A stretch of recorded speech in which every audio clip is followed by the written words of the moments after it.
Você sabe o que nós humanos do século XXI valorizamos, desejamos e veneramos acima de tudo? A coisa que buscamos, minuto a minuto, sem parar, 365 dias por ano. Um idealista diria que a resposta é amor ou talvez felicidade. Um cínico poderia dizer dinheiro ou poder. Eu penso o seguinte: depois de ver os meus colegas bípedes tropeçarem nessa rocha giratória por tantos anos, eu diria que o impulso humano mais profundo, o nosso maior desejo e necessidade é a comunicação. E agora, neste momento, a comunicação está mudando. Antigamente, o jeito como a nossa cultura falava sobre si, todas as coisas que líamos, assistíamos e ouvíamos, eram controladas pelos figurões que dirigiam os jornais e as redes de TV, os chefões dos estúdios e os monstros da música. E essa gente decidia não só quais informações você receberia, mas quando e como as conseguiria e o quanto pagaria por elas também. Eu sou o John Heilemann e estou aqui para contar a você sobre um levante na comunicação que vem acontecendo ao nosso redor. Uma revolta incendiária dos mais fracos que fez tremer os gigantes da mídia em seus ternos de alfaiataria. Uma revolta alimentada pelo que mais? Pela internet. Para contar essa história, explorei a vastidão infinita da internet.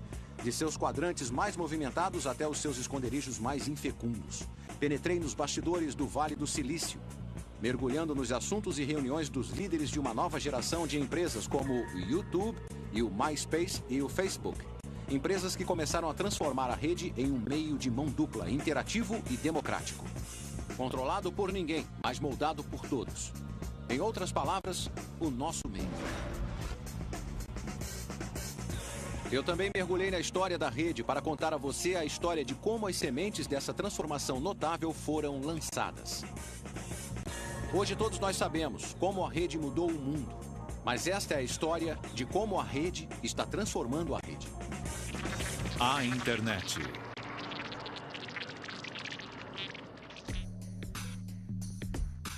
Este é o Vale do Silício, na Califórnia, e estas figuras são Chad Hurley, Kevin Rose e Jay Adelson. E eles podem até parecer mais com cordeiros do que leões, mas esses caras são os líderes da Revolução Web 2.0. Rose e Adelson dirigem o Digg, o site de notícias sociais da rede, cujo conteúdo é escolhido por sua devotada comunidade de usuários, que é de milhões. Hurley, por outro lado, é o cofundador de um dos sites mais populares do planeta, o YouTube, o serviço de compartilhamento de vídeos que foi comprado pela Google em 2006 por incríveis 1,65 bilhão de dólares. E você pode achar que, como outros inovadores, esses caras entraram nessa para enriquecer. É, foi por isso. Mas eles também têm a missão de mudar o mundo através do poder do povo na rede. Eu acho que esse é o objetivo da internet. A internet serve para conectar indivíduos ou conectar indivíduos à informação. Em quem você confia mais? Você confia num executivo de uma corporação que fica numa salinha esfumaçada qualquer ou nos seus iguais e nas pessoas que estão conectadas a você? E se esse papo parece meio guerrilheiro, é porque é mesmo. O Digg e o YouTube fazem parte de uma nova onda de serviços da rede, cada um mais popular do que o anterior, na qual todos oferecem uma alternativa para a mídia antiga, como esta que você está vendo agora.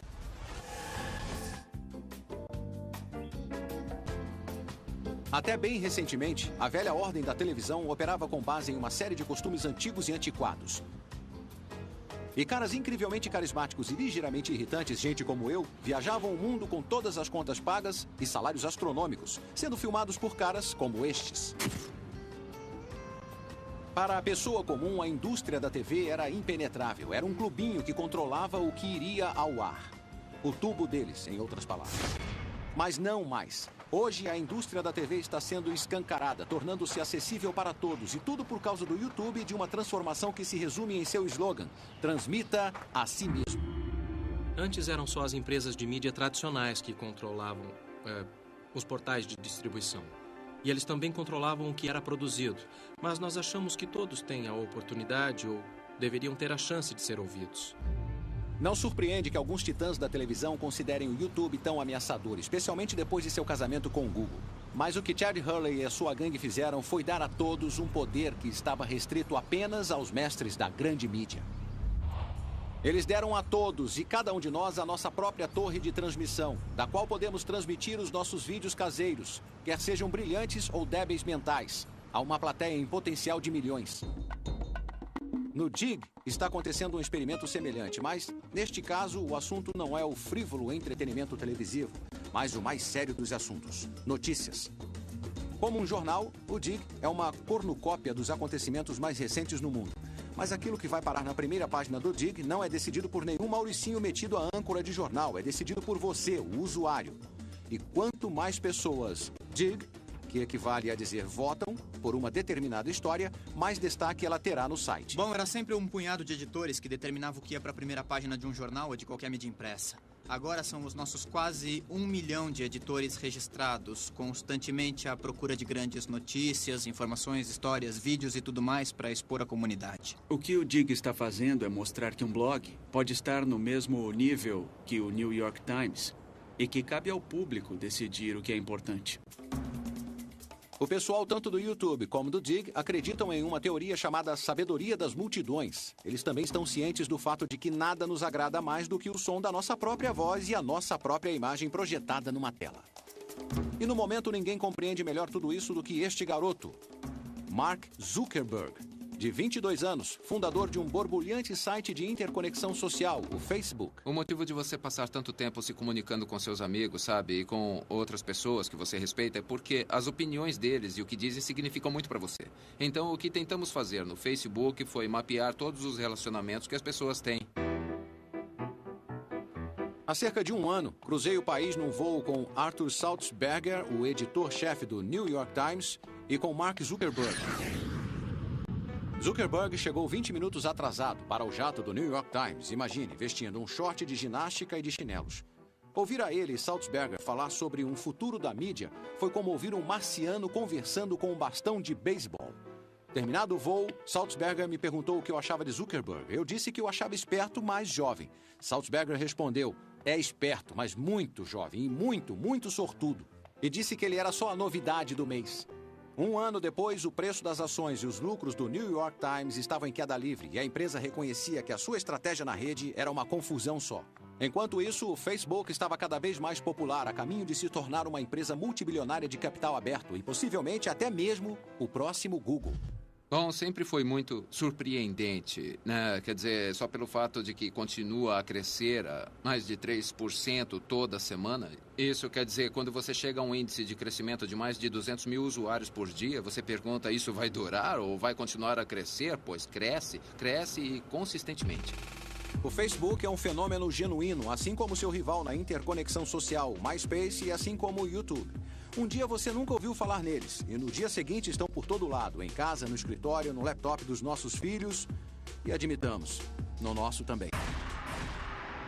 Mas a verdade é que o Facebook, o YouTube, o MySpace e o Dig não surgiram do nada. Eles são descendentes diretos de outra safra de revolucionários da mídia que, em termos de alta tecnologia, entraram em cena há uma eternidade. E com isso eu quero dizer, você sabe, há pouco mais de uma década. Esses caras, antes de tudo, eram fãs incondicionais de música, que por acaso eram também techno-geeks animais. E isso fez toda a diferença.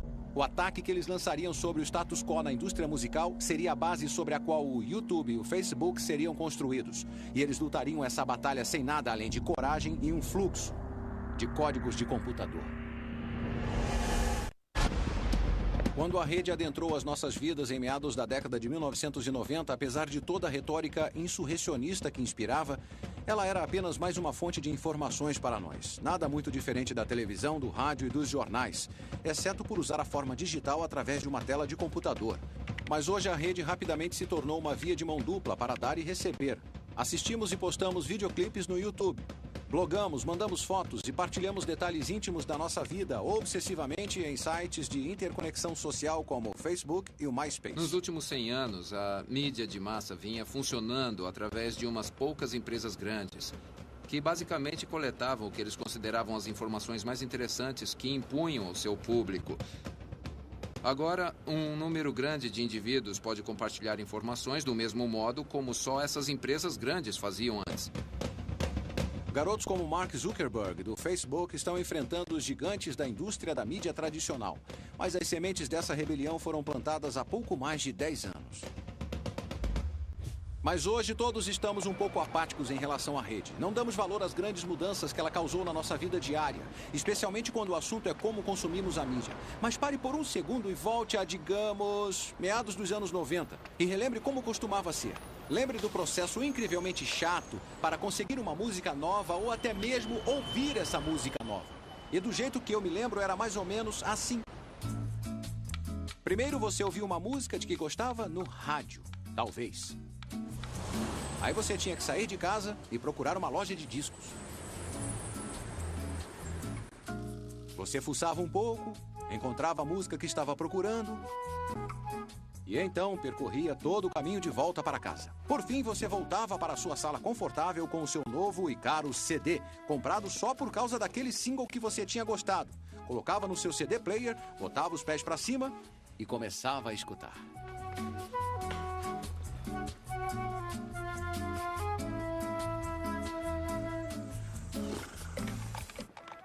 E era muito comum você descobrir que o resto do CD era um lixo total. Mas antigamente era assim que funcionava e não tinha mais o que fazer. Ou pelo menos era isso que a maioria de nós pensava. Mas escondidos nos dormitórios das faculdades e nos subúrbios dos Estados Unidos havia um pessoal que pensava diferente. Os nerds em questão eram caras como David Wickley, Justin Frankel, Cable Sasser e Steve Frank. Amantes de música que começaram a brincar com uma tecnologia obscura que uniu músicas aos PCs e à rede. Acho que a maioria das pessoas não estava pronta para a ideia de que música de verdade podia sair de seu computador e que elas podiam conhecer novas músicas através de seu computador e da internet. E a maioria dos computadores nem sequer vinha com alto-falantes. Era uma época empolgante, porque era o início daquela revolução da música e dava para sentir que estava mudando, dava para sentir que algo grandioso ia acontecer. Eu tinha feito um software para tocar música que, na verdade, tinha baixa qualidade e um hardware feito em casa no colegial. Daí, quando eu entrei para a faculdade, os MP3 já estavam meio que disponíveis. Daí eu comecei a brincar com isso e a qualidade até que era bem boa. Antigamente, os arquivos de música eram enormes e pesados, mas o MP3 forneceu um meio de comprimir dados em um pacote digital muito menor e, portanto, mais fácil de enviar e receber pela rede. Animados com as possibilidades oferecidas por isso, Frank, Sasser e Frankel, de 18 anos, criaram tocadores de mídia baixável, o Audion e o Winamp. Aplicativos que permitiam aos usuários armazenar e tocar músicas na forma de MP3 em seu computador. Mas isso foi só o começo. Amantes de música e entusiastas da internet como David Wickley estavam empolgados com a ideia de distribuir e acessar músicas em MP3 online. Ainda calouro de ciência da comunicação em Stanford, Wickley lançou um site com informações sobre MP3, cheinho de músicas baixáveis. Umas 2 semanas depois que eu comecei, eu recebi um telefonema da segurança de rede de Stanford e eles me perguntaram: "Ei, o que está acontecendo? Mantemos uma lista de 10 a 20 servidores no campus que usam banda larga. E normalmente os computadores dos dormitórios não entram nessa lista, mas seu computador está no topo da lista e está usando cerca de 85% de toda a largura de banda da rede de Stanford. Ficamos curiosos. O que está acontecendo?" O que estava acontecendo eram as primeiras etapas de uma insurgência na internet que logo pegaria a antiga ordem do ramo musical totalmente de surpresa.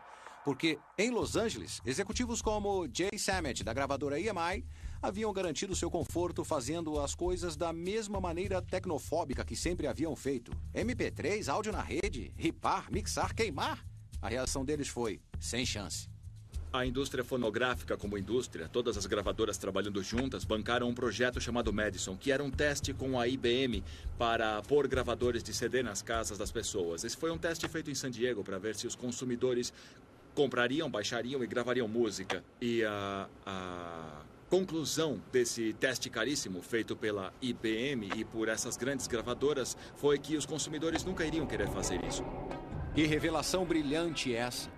E vale a pena lembrar, é claro, que 2 décadas antes, os gênios da IBM tinham decidido que o mercado mundial de PCs jamais superaria alguns milhares de unidades. E então os dinossauros da indústria fonográfica estariam cometendo o mesmíssimo erro de novo. Em vez de, Deus nos livre, abraçar a rede, os figurões da indústria fonográfica adotaram uma postura de total e absoluta negação. Eles não permitiriam que qualquer material com registro de direitos autorais de seus artistas circulasse em qualquer lugar na rede. Mas como a indústria logo descobriria, como qualquer pai ou mãe acaba descobrindo, que os garotos norte-americanos não estavam nem aí se era permitido ou não. A ideia de que a música podia ser distribuída na rede, libertada do jugo da indústria fonográfica, estava para se popularizar de maneira absoluta, em meio a um frenesi de downloadings que acabaria por criar a base para serviços como o YouTube. E tudo isso graças a um garoto tímido de 18 anos de Boston, com uma ideia nova para um software, mas muito destruidora. A ideia dele se chamava Napster e o seu nome era Shawn Fanning.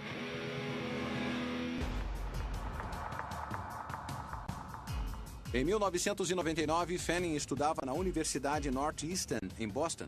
Ele gostava de tocar violão e, como os seus amigos, surfava a rede em busca de músicas para baixar. O meu colega de quarto na faculdade curtia muito rap e baixava todo tipo de rap desconhecido. Ele chamava os amigos nos fins de semana, fazíamos festas e todos estavam interessados em ter acesso à música dele ou descobrir um jeito de conseguir músicas do mesmo jeito que ele. Mas ele dedicava tanto tempo à busca por músicas e era tão demorado que ele matava a aula para fazer isso. E se achava um site bom, ele matava um dia inteiro para conseguir baixar tudo o que queria. O que Fanning e seus amigos estavam descobrindo era que, embora fosse tecnicamente possível compartilhar e baixar as músicas um do outro, mesmo com MP3, era muito chato, interminável e nada confiável. E era preciso, inclusive, manjar um pouco de programação para fazer isso. Mas quantos garotos entendiam de programação? Isso deu a Shawn Fanning uma grande ideia. Quer dizer, grande mesmo. Tão grande que sua repercussão continua ecoando por toda a internet e indústria do entretenimento. Eu me dei conta de que havia esse monte de gente com uma relação de músicas que interessavam também a outras pessoas e queriam compartilhá-las. E a maneira lógica de resolver isso e alguns dos problemas de confiabilidade era fazer algo baseado numa arquitetura ponto a ponto. Então, como funcionava esse sistema ponto a ponto? Bem, o Napster permitia que os seus usuários deixassem que os seus PCs conversassem e partilhassem coisas com os computadores de outros usuários. E isso significava que se alguém em algum lugar tivesse o MP3 da canção que você queria, bastava abrir o Napster, digitar o nome da canção e ela seria baixada no seu disco rígido direto do dele. O Napster foi criado por uma necessidade. Eu realmente queria usar o que eu estava construindo. E ele não estava sozinho. Porque Fanning, um garoto que sequer tinha idade legal para beber na maioria dos estados americanos, estava para provocar um fenômeno e causar uma das controvérsias mais debatidas na história da tecnologia. Hoje em dia, a habilidade de partilhar e acessar todas as formas de conteúdo através da rede é lugar comum. Certo. Mas lá pelo final da década de 1990, isso ainda era um sonho, uma esperança, uma teoria. Mas tudo isso mudaria graças a um universitário de 19 anos chamado Shawn Fanning, que estava trabalhando em um software que permitiria aos usuários da rede partilhar suas coleções de discos online. Em junho de 1999, Fanning concluiu o código para o Napster. Era o primeiro programa que ele havia escrito. Ele o distribuiu para uns amigos que conheceram em salas de bate-papo e disse a eles: "Ei, não espalhem por aí." Mas assim que puseram as mãos nele, não conseguiram resistir. Em uma semana, cerca de 10 mil pessoas tinham baixado o Napster, dando início a uma revolução que prometia um futuro no qual as lojas de discos do mundo ficariam mais ou menos assim. Tivemos uma explosão de downloads. A rede começou a ficar doida e, a partir daí, fugiu ao controle. Os universitários, em sua busca eterna por coisas gratuitas, foram os primeiros a contrair a febre do Napster. Nos meses seguintes, o programa estava em todos os campi norte-americanos e, em outubro de 1999, os downloads de MP3 feitos com o Napster ocupavam de 75% a 80% de toda a largura de banda disponível de muitas universidades norte-americanas. Menos de 4 meses após Fanning tê-lo lançado, o Napster tinha ultrapassado a marca de 1 milhão de downloads, tornando-se o software de mais rápida disseminação da história. Para muitos, a equação era claríssima. Napster é igual a música grátis. Mas o que Fanning havia criado tinha implicações que iam muito além da música. Ele criou um meio de transformar usuários de recipientes de informação passivos a participantes ativos e engajados, revelando as suas preferências, partilhando as suas posses mais preciosas e falando com os outros sobre as suas maiores paixões. E no processo, eles estavam se tornando uma das primeiras comunidades autênticas da rede, coisa que incontáveis sites no futuro, desde o Friendster ao MySpace ao Facebook, tentariam ansiosamente se tornar. Era uma daquelas coisas em que algo tão simples quanto ver alguém baixar uma determinada trilha sua e você poder clicar com o botão direito e mandar uma mensagem, falar com ele sobre a trilha, foi o que fez essa coisa se tornar poderosa. Isso não era possível antes do Napster. Com especuladores do Vale do Silício batendo à sua porta, Fanning juntou suas coisas e foi para o oeste, na Califórnia, transformando o Napster de passatempo a negócio oficial. O futuro do novo serviço parecia brilhante, mas havia só um probleminha. O sucesso sem precedentes do Napster não havia passado despercebido para Hillary Rosen, presidente da Associação Americana da Indústria Fonográfica, uma organização criada para representar os interesses e proteger os lucros da indústria fonográfica. Rosen era conhecida por ser durona e quis dar uma palavrinha com Fanning. Ligamos para o Napster e dissemos: nossa, que ideia genial, mas sabia que é ilegal? E eles: sério, não pode ser ilegal. Bom, ok, talvez seja, mas digam o que quer que a gente faça. E nós, claro, terão de filtrar as canções com direitos autorais do seu site. E como vamos saber se tem direitos autorais? Bom, por exemplo, se é uma canção dos Rolling Stones, é de se imaginar que seja uma canção registrada. Por mais genial e de vanguarda que fosse, para a indústria fonográfica, usar o Napster para trocar arquivos online de graça era o mesmo que entrar numa loja de discos e roubar um monte de CDs. E com milhões de arquivos sendo trocados online todo dia, isso era furto numa vasta e épica escala. O rosto de Fanning agora enfeitava as bancas de jornal dos Estados Unidos e milhões de pessoas aderiram ao Napster. Mas havia nuvens no céu. Zangados por ver a sua música partilhada e distribuída de graça na internet, bandas de rock assustadoras, cabeludas e podres de ricas como Metallica resolveram agir. Assim, Rosen e o RIAA abriram contra o Napster um processo que previa consequências profundas para o papel dos direitos autorais na era digital. Após uma batalha jurídica agressiva e amarga, que aconteceu aqui, no 9º Tribunal de Apelações, com a presença da mídia do mundo todo, em julho de 2001, chegou-se a um veredito. O Napster teria que fechar imediatamente.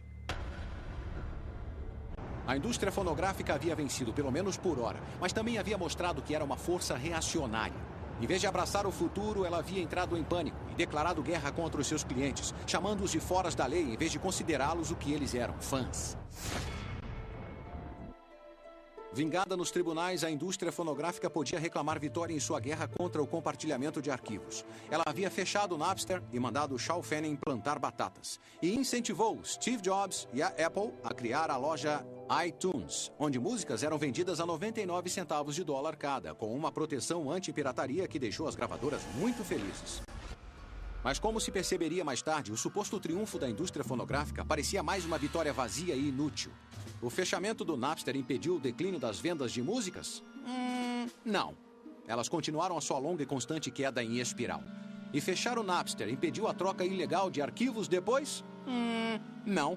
Serviços como Kazaa simplesmente continuaram de onde o Napster tinha parado, alimentando ainda mais a troca de faixas pirateadas. Ah, tá bom, pode-se dizer que pelo menos os processos mandaram um recado para todo o Vale do Silício em nome de toda a indústria do entretenimento. Um aviso sombrio para os moleques abusados. A troca de material registrado não seria tolerada. Pode até ser, mas parece que esse aviso não teve o efeito desejado. De fato, poucos anos depois, surge uma outra inovação no Vale do Silício, com um jeitão bem parecido com o Napster, exceto por lidar com vídeo em vez de música, e que viria a se tornar muito, muito maior que o Napster jamais tinha sido. Perto da virada do milênio, o Napster revolucionou a distribuição de mídia, inflamou as paixões de milhões de fãs de música, começou a fazer os usuários participarem ativamente na rede, aterrorizou a indústria fonográfica e então foi simplesmente destruído por isso. Embora os tribunais tenham considerado que o Napster infringiu a lei, ele também abriu um novo caminho. Caminho esse que em uma nova leva de inovadores do século XXI logo reclamaria.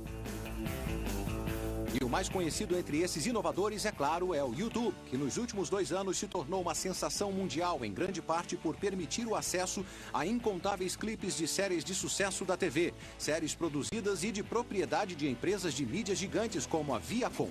E como essas empresas reagiram ao empréstimo de seu conteúdo? Bem, recentemente entrevistei Philip Dauman, presidente da Viacom, e o que ele disse sobre o YouTube lembrava muito a controvérsia do Napster. É uma empresa de altíssima qualidade. Tem muitas pessoas muito espertas que podem fazer coisas bem rápido quando querem. E eu acho que até esse momento elas não quiseram, mas talvez queiram no futuro e queiram se unir ao consenso do qual eles precisam fazer parte. E a evidente infelicidade de Dauman expressou-se de forma jurídica. A Viacom abriu um processo de $1 bilhão contra o YouTube, acusando o site de descaso descarado pelas leis de propriedade intelectual devido ao material registrado que aparece no site. E você pode ficar tentado a perguntar, essa gente não aprendeu nada? E eu a responder, acho que não.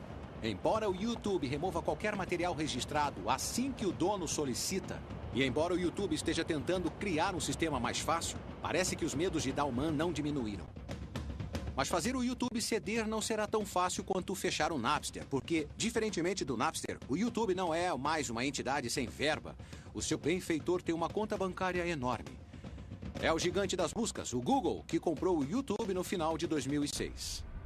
Acho que definitivamente teria sido difícil, para dizer o mínimo, sem usar os recursos do Google, lidar com o nível de, interesse em nossa empresa por parte dos grandes da mídia.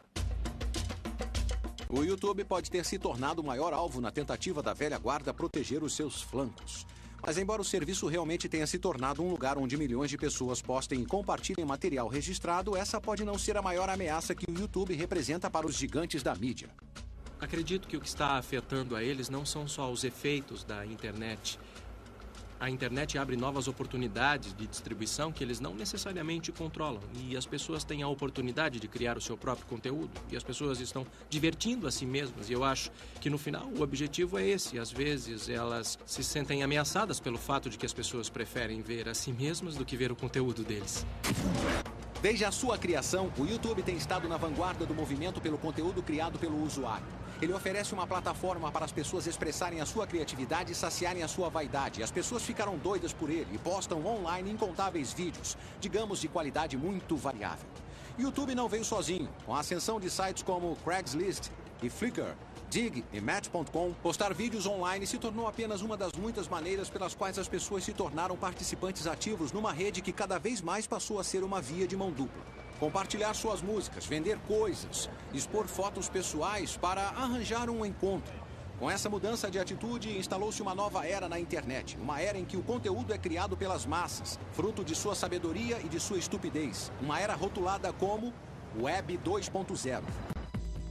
A frase tem significados diferentes para diferentes pessoas, mas ela nunca teve um teórico tão essencial quanto Fred Wilson.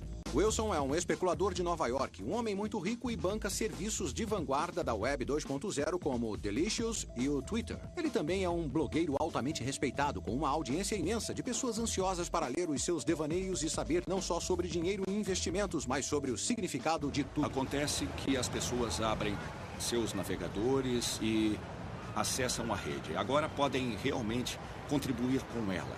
E também podem participar da experiência da rede, e quer seja contribuindo com conteúdo, ou votando no Dig, ou quem sabe pegando um vídeo no YouTube e colocando em algum outro lugar. Elas causam um impacto diário e significativo naquilo que a rede é. Para mim, essa é a essência da Web 2.0. Todos os filamentos da Web 2.0 se convergem para o novo mundo da interconexão social que nasceu após a falência das empresas .com. Primeiro veio o Friendster, um site de encontros enfeitado que acendeu e caiu rapidamente. Mas em seguida veio o MySpace, fundado em meados de 2003 por dois agitadores de Los Angeles, Chris DeWolf e Tom Anderson. A página do MySpace é muito parecida com o quarto de uma pessoa ou potencialmente o seu apartamento, porque a sua página do MySpace tem cores diferentes, tem música tocando ao fundo, tem fotos dos seus amigos. É muito parecido com o que você pode ter no seu quarto ou no seu apartamento. Ela dá a você uma dimensão real sobre alguém que você normalmente não teria. Assim como aconteceu com o Napster, a popularidade inicial do MySpace teve muito a ver com compartilhamento e acesso a músicas. Na primavera de 2005, o site tinha disparado, atraído 27 milhões de usuários registrados, crescendo a uma velocidade monumental e superando até o colosso de tráfego mensal da rede. Quando passamos o Google em acessos, bom, esse foi um momento significativo do tipo, nossa, nós somos tão grandes assim, sabe? Não parecia certo para nós e para a pequena empresa que a gente tinha. O Google era enorme, estava sempre nos noticiários e quando aconteceu foi um momento muito significativo. De repente, o MySpace virou a propriedade mais cobiçada da rede. Tão cobiçada que, de fato, ela chamaria a atenção das maiores empresas de mídia e de seus mais antigos monstros. A ascensão do MySpace também anunciaria aquela que promete ser a próxima grande batalha da alta tecnologia. Uma batalha não entre a nova ordem e a velha ordem, mas entre os astros em ascensão do universo da Web 2.0. No verão de 2005, o MySpace estava por todo lado. De repente, todo garoto que você encontrava na rua tinha uma página no MySpace e toda a banda também tinha uma. Hollywood tinha começado a usar o site como veículo de marketing para o seu material. Não era preciso ser nenhum gênio para ver que o MySpace era uma mina de ouro em potencial. Embora gênio seja uma palavra frequentemente aplicada a Rupert Murdoch, o homem que preside o império da mídia global, a News Corp, e que, naquele mês de julho, fez um cheque enorme para comprar o MySpace. No auge da bolha da internet, tive uma conversa com Murdoch sobre as implicações da rede. E o velho a detonou. Todos estão empolgados demais com esse delírio digital, disse ele. A maioria só quer sentar e assistir, interagir dá trabalho. Eu me lembro de pensar que finalmente tinha encontrado um ponto cego em Murdoch. Mas então, alguns anos depois, ele resolveu comprar o MySpace por $650 milhões. Será que Murdoch, o deus da antiga mídia, finalmente tinha adotado a religião da rede? Eu acho que não. O que aconteceu foi que o tsunami de interconexão social simplesmente tinha ficado grande demais para Murdoch. E ele calculou que seria melhor tentar pegar a onda do que ser afogado por ela. Mas como a News Corp logo descobriria, na internet, dinheiro não pode lhe comprar amor, nem uma posição permanente de dominância. A próxima novidade sempre está à espreita. E quando o assunto é interconexão social, a novidade é o Facebook. Uma inovação fundada por Mark Zuckerberg, um ex-calouro de Harvard, hoje com 23 anos, e que no Vale do Silício é tido por todos como sendo do mesmo patamar do Netscape e do Google. Uma inovação que tem o potencial para basicamente mudar a rede. Ele começou bem pequeno, montamos a primeira versão do produto em apenas 1 semana e meia. Em 2 semanas, 2/3 dos alunos de Harvard estavam usando, e aí todos esses outros alunos de escolas em volta de Harvard começaram a nos mandar e-mail dizendo: olha, você pode abrir uma versão do Facebook na nossa escola? Nós expandimos rapidamente, o mais rápido que pudemos. E aí expandimos para todas as faculdades nos Estados Unidos, para todos os colégios e para muitas empresas, e fizemos de um jeito que todos pudessem se inscrever. E aí, desde então, ele cresceu de 10 milhões de usuários ativos para uns 50 milhões e continua a crescer, duplicando a cada 6 meses. Essa história pode parecer familiar, e de certo modo é. Rapaz cria software em dormitório da faculdade. O software faz sucesso e toma a rede de assalto. Rapaz se muda para o Vale do Silício e ele se une a especuladores. Rapaz acaba na capa da Fortune e ganha tanto dinheiro que você não consegue evitar e o odeia um pouco. Mas Mark Zuckerberg não é um típico rapaz do Vale. O que o diferencia é a totalmente ímpia e praticamente incompreensível escala de sua ambição.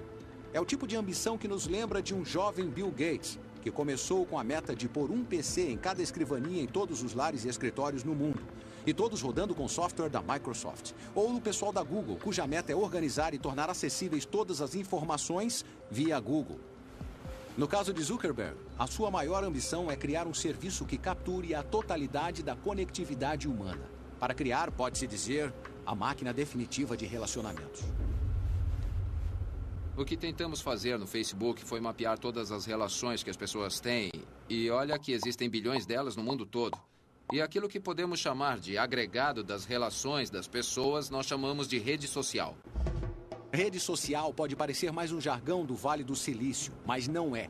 Na verdade, é um conceito acadêmico, aquilo que é conhecido como análise de rede social. A ideia básica é que todos estamos unidos por uma rede de relações. Alguns dos elos são diretos e fortes e outros são tênues e fracos. Eu conheço você. Você conhece um cara chamado Fred. E o Fred, por acaso, conhece o Bono. Então, teoricamente, eu estou ligado ao Bono.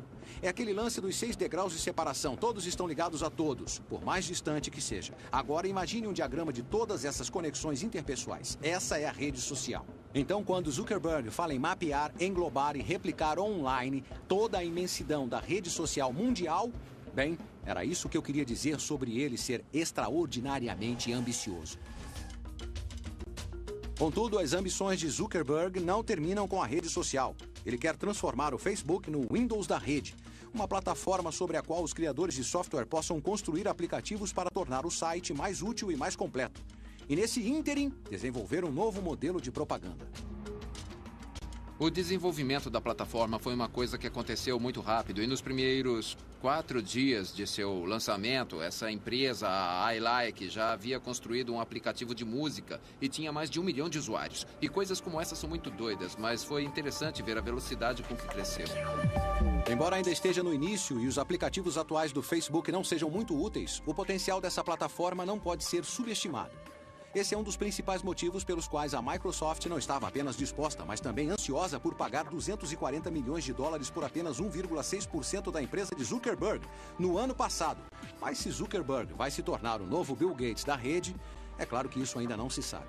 Para começar, a sua nova plataforma de propaganda pode fracassar. Além disso, o MySpace não vai desistir sem lutar. Embora o Facebook esteja crescendo a um ritmo surpreendente, o MySpace ainda é maior. E DeWolf e Anderson, com o apoio de Murdoch, planejam enfrentar o Facebook de frente. Portanto, estamos para testemunhar o próximo grande auê da rede. Facebook contra MySpace. Os geeks do Vale contra os espertalhões de Hollywood. Mas mesmo com Rupert Murdoch espreitando nos bastidores, projetando o MySpace o melhor que pode, esse é o novo tipo de luta. Não é a mídia antiga contra a mídia nova, mas o novo contra o novo. 2 inovadores puro sangue da Web 2.0 lutando pela supremacia. Uma batalha na qual os bens criativos mais importantes somos todos nós, os amadores. Qual lado vai vencer? Talvez os dois, ou talvez nenhum. Com a ascensão da Web 2.0, tudo é possível.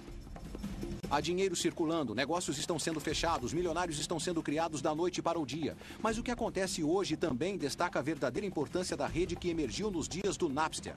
A maneira como ele deposita um poder fantástico nas mãos de indivíduos. Embora esse poder possa ser transformado em lucro, existem aqueles cujas aspirações são mais profundas, mais altruístas. São as pessoas por trás de sites como Craigslist e Wikipedia. Pessoas que não podem ser compradas.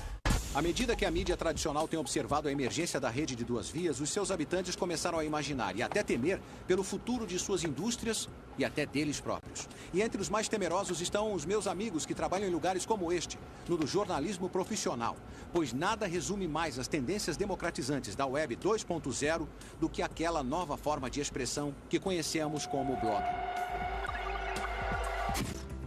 No mundo todo, pessoas comuns estão postando os seus pensamentos, a sua retórica, os seus conhecimentos e, às vezes, até os seus noticiários na rede. Todos têm alguma coisa a dizer e, de repente, qualquer um pode ser um cidadão jornalista. Mas os meus amigos repórteres não são os únicos sacudidos por essa ascensão da rede de 2 vias. Os chefes deles estão ficando histéricos também. Agora, antigamente, até bem recentemente, os editores de jornais podiam relaxar em seus escritórios, tranquilos na sabedoria de que não importava se a economia estava em alta ou em baixa. Eles sempre tinham uma fonte de renda confiável, os anúncios classificados. Mas hoje, esses mesmos editores de jornais não estão nada relaxados. Ao contrário, tremem de medo toda vez que uma palavra é dita. Não, não é internet e não é rede, mas sim Craig. É Craig da Craigslist. Um dos sites mais populares do mundo, que funciona como uma espécie de quadro de avisos online em 450 cidades no mundo todo, completa, com todas as coisas que você tem na seção de classificados de qualquer jornal. Empregos, coisas para vender, coisas procuradas, lugares para alugar, lugares para comprar, oportunidades, serviços e, é claro, anúncios pessoais, muitos deles picantes. E o fato de seus classificados serem gratuitos é o motivo dos editores de jornais estarem nervosos. Considerando a escala e o alcance global da Craigslist, é evidente que a empresa por trás dela deve ocupar uma sede enorme e chamativa no coração do Vale do Silício. E é claro que o homem por trás de tudo isso deve ser um bilionário voraz, feroz, formidável e imponente. Ou talvez não. Aí está ele, Craig Newmark, para ser exato. Um ex-programador fofo e de meia idade que gerencia esse site livre para usar e livre para postar em seu minúsculo escritório em São Francisco, que já foi seu apartamento. Como Jim Wales, fundador da Wikipedia, a enciclopédia gratuita criada por usuários, Newmark é uma prova viva de que a rede não era só para ganhar dinheiro. É para dar liberdade à comunicação. Compartilhamos alguns valores com praticamente todos em nosso país e talvez com todos no mundo. E funciona assim. Uma vez que você fature o suficiente para viver com conforto e garantir o seu futuro, qual é o sentido de ter mais? Esses são os valores que nos passam na escola dominical, que aprendemos na nossa criação.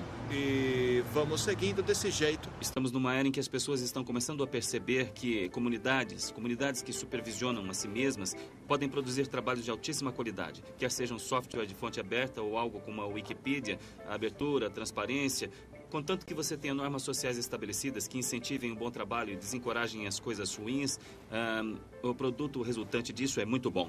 Na verdade, a qualidade da informação na Wikipedia não é uma maravilha. Devido à sua natureza aberta e ao fato de que oferece anonimato a qualquer um que queira adicionar, subtrair ou editar as informações em suas entradas, a Wikipedia é vulnerável ao abuso. Pró-democráticos inseriram as palavras idiota e racista, a biografia de Rush Limbaugh. E pró-republicanos mudaram a entrada da guerra do Iraque e a chamaram de liberação em vez de ocupação. Então, talvez a melhor maneira de pensar na Wikipedia é que ela contém 100 vezes mais informação do que uma enciclopédia à moda antiga, mas tem apenas cerca de 90% de precisão. No geral, não é uma troca muito ruim. Então, contanto que você reconheça que, embora a Wikipedia possa ser um recurso inestimável, ela não deve ser considerada definitiva, nem considerada infalível. A Wikipedia e a Craigslist demonstram, e o espaço cibernético deixa evidente, a rede nos pertence. Ela nos deu um megafone através do qual podemos gritar o nosso ponto de vista, por mais que seja ou não maluco, trivial ou profundo, para exibir a nossa criatividade para os amigos, família e para totais estranhos, para acessar a mídia do jeito que queremos e dizer o que quisermos. O que estamos vendo agora é o fluxo de poder de um grupo relativamente pequeno de pessoas, de qualquer um que queira o seu pedacinho de poder através da rede. Nós passamos por aquela bolha.com quando começou a parecer que a internet só teria anúncios em pop-up e venda de comida de cachorros e coisas assim. Então isso remonta a uma era anterior. Agora, qualquer um pode chamar sua atenção. E isso importa. Há problemas com ela, mas essa é uma grande onda de democracia. Isso quer dizer que a rede finalmente está se tornando aquilo que os seus criadores sempre quiseram. Uma coisa que as grandes empresas nunca poderão controlar: o meio de expressão do povo. Você não acredita em mim? Pergunte ao cara que a inventou.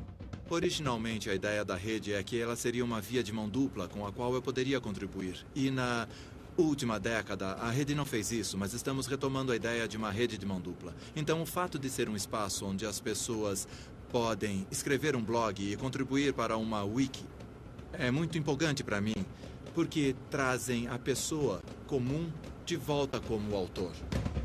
Versão brasileira, DPN Santos. E quanto ao futuro? Para onde a rede vai? Bem, se eu pudesse responder a isso com exatidão, seria um bilionário.